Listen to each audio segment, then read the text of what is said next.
होगा क्योंकि वो फ्यूचर का इंडिकेटर है और हमें प्रेजेंट का इंडिकेटर चाहिए। अब अगर यहाँ पर हो कि टुडे या फिर कुछ हो ही ना, यानी यस्टरडे को हम हटा दें, तो फिर ये एमसीक्यू सेंस बनाता है, he is going to the market, तो फिर ये एमसीक्यू सही हो सकता है। लेकिन अगर इसके साथ यस्टरडे है तो फिर ये ठीक नहीं हो सकता। ठीक है, बी ऑप्शन को अगर देखा जाए, I had been waiting for the bus and it arrives. Again यहाँ पर वही गलती है, दो टेंसेस को मिक्सअप किया गया है, यानी फ्यूचर और प्रेजेंट को यहाँ पर एक साथ मिलाया गया है, जो कि नहीं पॉसिबल। ठीक है, अगर यहाँ पर है I had been waiting for the bus, तो फिर यहाँ पर होना चाहिए व्हेन इट अराइव्ड। तो याद रखिए, जब भी कोई कंटिन्यूअस एक्शन चल रहा हो पास्ट में, ठीक है, पास्ट कंटिन्यूअस एक्शन है वो चल रहा है, तो अगर आप उसको इंटरप्ट करना चाहते हो एक दूसरे एक्शन से, तो वहां पर फिर आप क्या यूज करोगे, पास्ट सिंपल, यानी continuous plus when plus past simple. ठीक, अगर प्रेजेंट परफेक्ट कंटिन्यूअस है या सॉरी पास्ट परफेक्ट कंटिन्यूअस है या फिर पास्ट कंटिन्यूअस है, तो उसके साथ हमेशा when plus past simple use करोगे आप, अगर आपने उस कंटिन्यूअस एक्शन को स्टॉप करना है, इंटरप्ट करना है। ठीक है, तो यहाँ पर चूंकि प्रेजेंट सिंपल यूज हुआ है इसलिए ये ऑप्शन भी गलत है। अगर हम थर्ड ऑप्शन की बात करें, तो she will finish her work before she went to bed, यानी वो बेड पे जा चुकी है और फिर यहाँ पर है कि वो she will finish her work, तो ये भी गलत है। इस तरह एमसीक्यू ठीक नहीं है ऑप्शन। ठीक है, अगर यहाँ पर हो before she goes to bed, तो फिर हम कह सकते हैं कि हाँ ये एमसीक्यू ठीक होगा। ठीक, she will finish her work before she goes to bed, लेकिन चूंकि यहाँ पर फिर से अगेन पास्ट का इस्तेमाल हुआ है तो ये गलत है। अगर डी ऑप्शन को देखा जाए, तो they were playing football when it started to rain, तो अब जैसे मैंने आपको यहाँ पर बताया, अगर एक कंटिन्यूअस एक्शन है और उसको आप इंटरप्ट करना चाहते हो, तो plus when plus past simple आएगा। ठीक है, अब यहाँ पर वही बात है, ये हो गया पास्ट कंटिन्यूअस, उसके बाद है when and then it is past simple, तो ये हमारे पास करेक्ट ऑप्शन है। ठीक, अच्छा यहाँ पर आपको एक बात और बता दूं ये सी ऑप्शन के रिलेटेड, अगर हमारे पास सेंटेंस स्ट्रक्चर ऐसे है, फ्यूचर प्लस बिफोर या फिर व्हेन आया है या फिर आफ्टर आया है या फिर अनटिल आया है, तो इसके बाद हम क्या यूज करेंगे, प्रेजेंट सिंपल यूज करेंगे। ठीक, और अगर पूरा का पूरा सेंटेंस पास्ट में हो, यानी हमारे पास आया पास्ट, तो फिर उसके बाद बिफोर है, व्हेन है, अनटिल है, आफ्टर है, तो फिर इसके साथ हम क्या यूज करेंगे, पास्ट सिंपल यूज करेंगे। ठीक है, तो ये आप लोगों ने याद रखना है कि कब हमने प्रेजेंट सिंपल यूज करना है और कब हमने पास्ट सिंपल यूज करना है। ठीक, note this down with your self, ताकि फिर आपको मसला ना हो इसमें। ठीक है, और ये भी याद रखना है, अगर एक्शन कंटिन्यूस है तो उसके बाद व्हेन और पास्ट सिंपल आएगा। यहाँ पर एक और भी एमसीक्यू है इसके रिलेटेड के हमारे पास प्रेजेंट सिंपल भी आ सकता है, वो हम आगे डिस्कस करेंगे। MCQ 164, by the time the ambulance arrived the patient dash consciousness, तो यहाँ पर जो हमारे पास टेंस आना चाहिए, that will be had lost. Remember, by the time आ गया तो उसके बाद हमारे पास दो एक्शन हुए हैं। ठीक है, तो हमने देखना है कि कौन सा एक्शन पहले हुआ है। जो पहला एक्शन होगा, द फर्स्ट एक्शन, तो ये हमेशा हमारे पास पास्ट परफेक्ट लेगा, और जो दूसरा एक्शन है, द सेकंड एक्शन, ये हमारे पास लेगा पास्ट सिंपल। ठीक है, ये आप लोगों ने एक सिंपल रूल याद रखना है। अब चूंकि पेशेंट पहले मर चुका है, इसलिए यहाँ पर हमारे पास पास्ट परफेक्ट टेंस आएगा, और एम्बुलेंस चूंकि बाद में आया है, इसलिए यहाँ पर हमारे पास पास्ट सिंपल आएगा। ठीक है, यहाँ पर एक और बात भी याद रखें, अगर बाय द टाइम की बजाय हमारे पास बिफोर आ गया या फिर हमारे पास आफ्टर आ गया, तो इस केस में हमारे पास दोनों एक्शंस के लिए पास्ट सिंपल भी यूज कर सकते हैं। ठीक है, नो प्रॉब्लम। और अगर आपने जो है तो पास्ट परफेक्ट यूज करना है एक के लिए, तब भी ठीक है। यानी अगर मैं कहूँ कि after the ambulance had arrived the doctor treated the patient, तो भी ठीक है। यानी इसका मतलब है कि एम्बुलेंस जब पहुंच गया तो डॉक्टर ने पेशेंट को ट्रीट किया। यहाँ पे जो एम्बुलेंस हैड अराइव्ड है, तो इसलिए हमने इसके साथ हैड लगाया हुआ है, यानी पास्ट परफेक्ट टेंस यूज किया है, क्योंकि एक्शन पहले हुआ है। ठीक है, इसी तरह अगर हम कहें कि after the ambulance arrived the doctor treated the patient, तब भी ठीक है, सही हो गया। तो ये आप लोगों ने याद रखना है कि अगर बिफोर और आफ्टर आ जाए ऐसे केस में, तो फिर आप दोनों एक्शंस के लिए पास्ट सिंपल यूज कर सकते हो। लेकिन अगर बाय द टाइम आ गया तो फर्स्ट एक्शन के लिए हम पास्ट परफेक्ट यूज करेंगे और सेकंड एक्शन के लिए हम पास्ट सिंपल यूज करेंगे, ठीक है। यानी अगर 164 एमसीक्यू में बाय द टाइम की बजाय बिफोर या आफ्टर आया होता तो फिर द पेशेंट लॉस्ट कॉन्शियसनेस भी ठीक था और the patient had lost consciousness भी ठीक था। अच्छा, यहाँ पर जो है ना तो हैड है, ठीक है, यहाँ पर सॉरी फॉर दैट, ये पास्ट परफेक्ट है, ठीक, हैड लॉस्ट, यानी ऑप्शन बी इज करेक्ट है, ठीक है। MCQ 165. My father was talking to his friend on his mobile phone when I fall from bicycle. तो ये MCQ गलत है। मैंने आपको पहले ही MCQ में एक्सप्लेन कर दिया, अगर एक ऑनगोइंग एक्शन चल रहा है यानी कंटिन्यूअस टेंस यूज हुआ है उसमें, ठीक है। तो in that case when plus past simple आएगा। अब आप पास्ट सिंपल को ढूंढो इन ऑप्शंस में, तो ये हमें किधर मिलेगा? ऑप्शन सी में, यानी my father was talking to his friend on his mobile phone when I fell from the bicycle, ठीक है। अच्छा, मैंने आपको बताया कि हम प्रेजेंट सिंपल भी यूज कर सकते हैं, तो वो हम कब यूज कर सकते हैं? तो याद रखिए, अगर हमारे पास एमसीक्यू इस तरह आ जाए, my father talks to his friend on his mobile phone whenever I fall from bicycle. अब यहाँ पर जो है ना तो एक हैबिचुअल एक्शन की बात हो रही है, यानी वेन एवर आया है, जब जब मैं बाइसाइकिल से गिरता हूँ, मेरे वालिद साहब मोबाइल फोन पे अपने दोस्त से बात करते हैं, ठीक है। यानी मेरे फादर का यही रूटीन है कि जब मैं गिर गया तो बस वो बातें शुरू कर देते हैं, ठीक है। तो अगर इस तरह का सेंटेंस आए तो आपने देखना है, अगर हैबिचुअल एक्शन है तो फिर जाहिर सी बात है अपने प्रेजेंट टेंस यूज करना होगा, ठीक है, यहाँ पर जैसे हुआ है। MCQ 166. Ali blank in his hostel since 2019 and he still lives there. अच्छा, यहाँ पर हमारे पास जो सेंटेंस स्ट्रक्चर है, मैं आपको एक प्रो ट्रिक लिखवा देता हूँ, बस आप लोग ये याद रखिए, इंशाल्लाह फिर आप इस MCQ को गलत नहीं करेंगे। अगर हमारे पास आया है सिंस या फॉर और टाइम ड्यूरेशन मेंशन्ड है, टाइम ड्यूरेशन, और उसके साथ एक स्टिल कंटिन्यूइंग प्रेजेंट एक्शन है,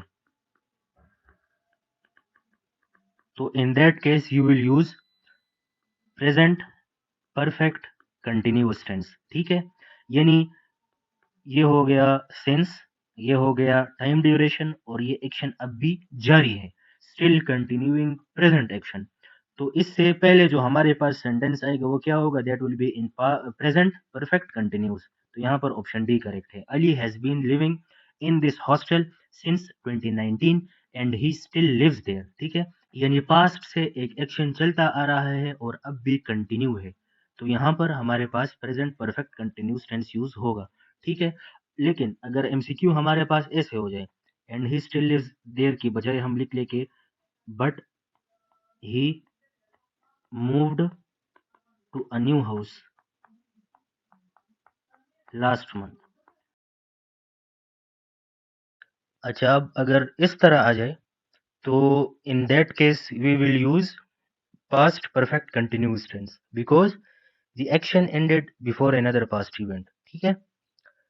तो here it becomes the past perfect continuous tense. Ali had been living in this hostel since 2019 but he moved to a new house last month. ये दो scenarios आप याद रखें। MCQ 167. Identify the type of sentence. Go at once.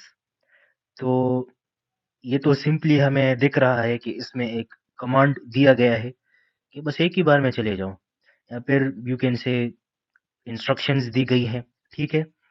तो जब भी कोई इस तरह का सेंटेंस आए जहाँ पर कोई कमांड इशू हुआ होता है या फिर इंस्ट्रक्शंस दी गई होती हैं या फिर कोई रिक्वेस्ट की गई हो, तो उन सेंटेंस को हम कहते हैं इम्पेरेटिव सेंटेंसेस, क्योंकि यहाँ पर भी इन्हीं में से एक बात है, या it is a command, it is an instruction और रिक्वेस्ट, तो इसलिए हम इम्पेरेटिव सेंटेंस इसको कहेंगे, ठीक है। ये आप लोगों ने याद रखना है। और याद रखें कि जब भी हमारे पास कोई सेंटेंस डायरेक्टली एक एक्शन वर्ब से शुरू हो जाए, एक्शन वर्ब, तो पॉसिबल है कि क्या हो, वो इम्पेरेटिव हो, ठीक है। दो बातें याद रखिए, एक कि जब सेंटेंस डायरेक्टली एक्शन वर्ब से शुरू हो जाए और उसमें एक इम्प्लिसिट सब्जेक्ट हो। यानी अगर मैं इस सेंटेंस की बात करूं तो यहाँ पर है you go at once, you go at once, ठीक है, किसी को इशारा है लेकिन हम वो मेंशन नहीं करते, वो हिडन है, तो इसलिए हम इसको इम्प्लिसिट सब्जेक्ट कहते हैं, ठीक है।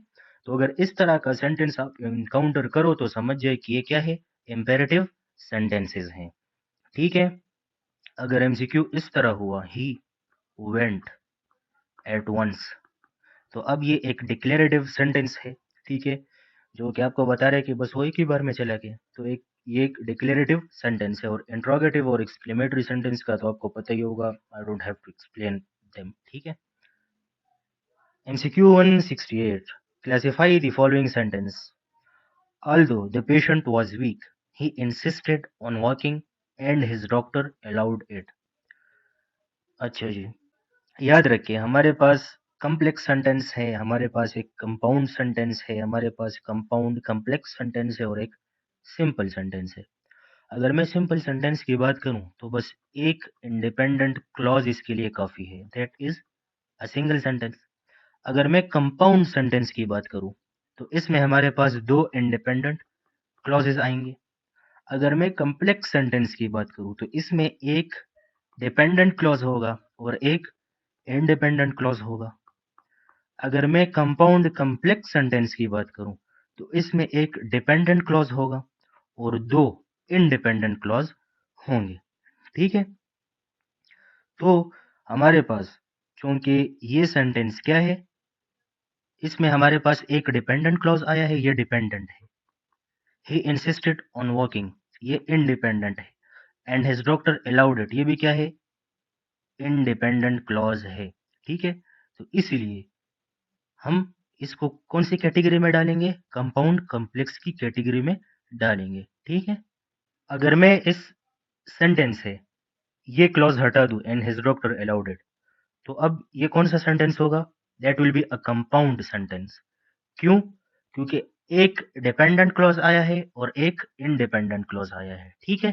तो ये आप लोगों ने याद रखना है। और अगर मैं ये डिपेंडेंट क्लॉज भी हटा दूं तो फिर क्या होगा, ही इंसिस्टेड ऑन वॉकिंग, तो फिर ये हमारे पास सिंपल सेंटेंस होगा, ठीक। और अगर मैं इस इंडिपेंडेंट क्लॉज को और ये जो दूसरा वाला इंडिपेंडेंट क्लॉज है, इन दोनों को लिख लूं तो फिर ये हमारे पास कंपाउंड सेंटेंस होगा, ठीक है।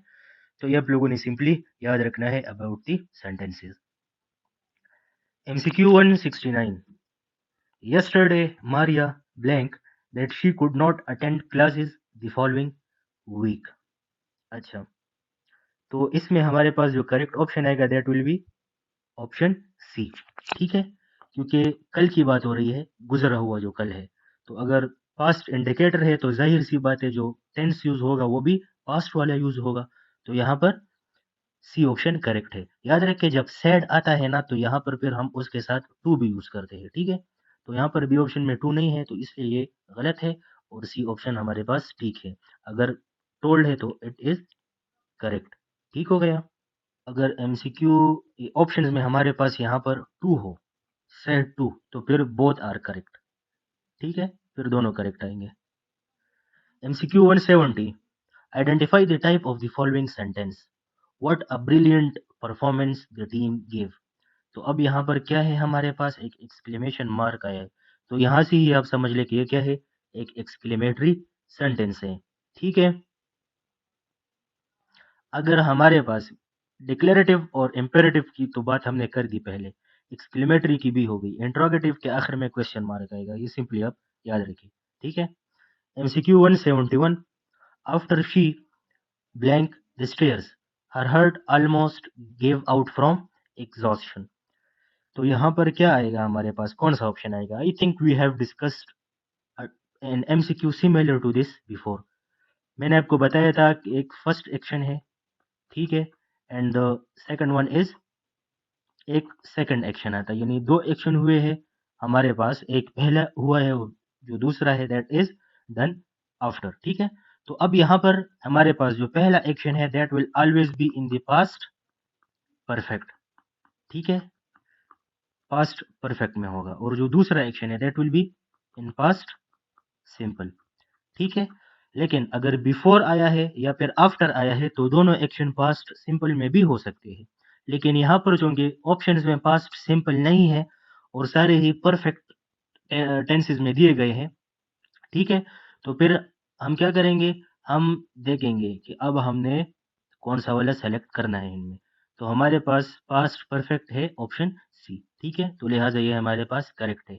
इवन अगर यहाँ पर पास्ट सिंपल होता, पास्ट सिंपल, तो वो भी करेक्ट होता, यानी अगर सिर्फ क्लाइम्ड होता, ठीक है, तो वो भी हमारे पास करेक्ट होता। बोथ आर करेक्ट, अगर आप पास्ट सिंपल यूज करते हो या फिर पास्ट परफेक्ट यूज करते हो, बोथ आर करेक्ट।